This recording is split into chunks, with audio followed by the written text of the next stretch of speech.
Hi, and welcome to another lesson in our series of AutoCAD training tutorials.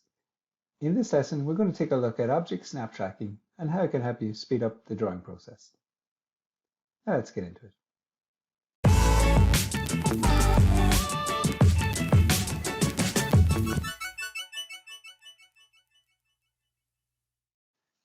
Okay, so we'll have a little go with this large floppy disk exercise using object snap tracking and see how we can kind of use it to help speed our drawing process up. So if you use keyboard shortcuts, that's, I suppose, the first place you'd look at maybe trying to speed your process up.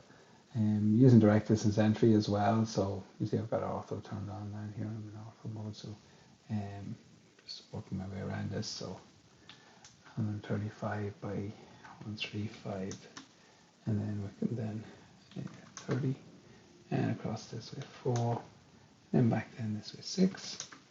Now I go back across there. This is the first kind of spot. So when I move in here, I go over there, see if I kind of track that. Now I could have just kind of typed in 4 on that, but I just want to show you the object snap tracking. So I can acquire that point, come across there. When you see that little green tracking line on, and once the little X is in there as well, I see the little X on the end of that line. I don't have to kind of go over with my cursor or anything like that.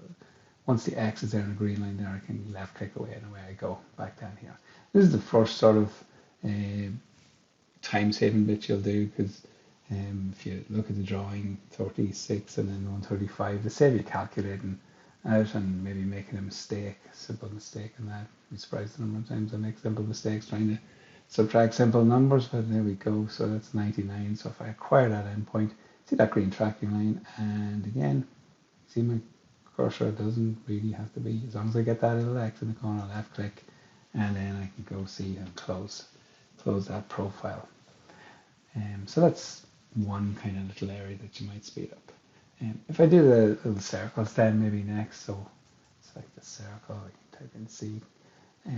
Because these are the same as well, and the circles just happen nicely in the center, and that I can just move over there. Because I've got as well as that in your object snap, you've got midpoint and point and that all turned on, so I've got those turned on.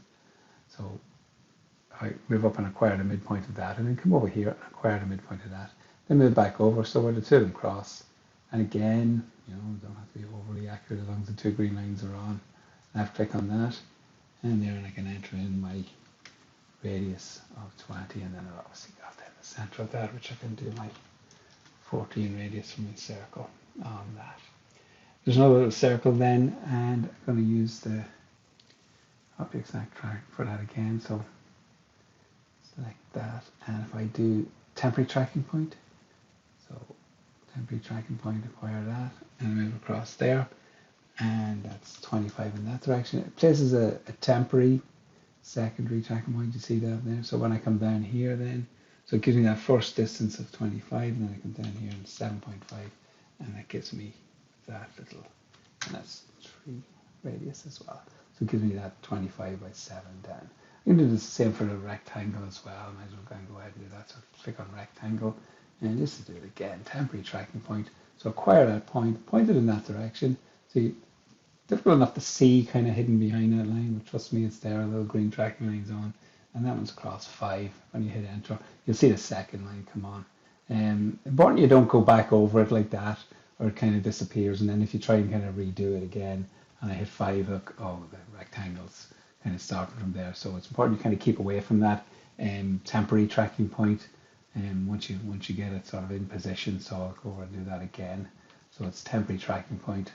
Acquire that point, come across here, and it's 5.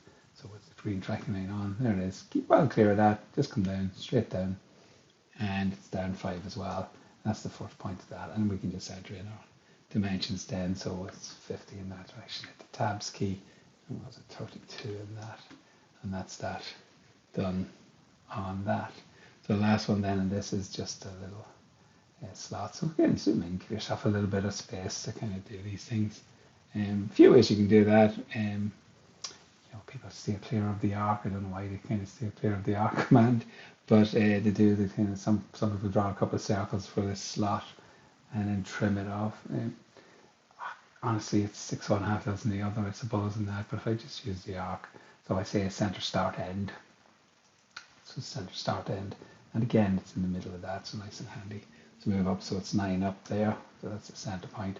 My start point then is 6 in that direction. And the end point, again, because I've ortho on, look, it's going to give me that little nice sort of 90 degrees and 180 degrees, and I can just left click there. I don't have to type in 180 or anything like that, or I don't have to click on a point, left click there, and that's that on that. And you can kind of just, I suppose the handiest way to do it is just draw a line up. You can see that's 23 up there, and that'll give you sort of that'll give you points on which to come up here again for your arc. And this is a different start end. You can do start end angle if you like.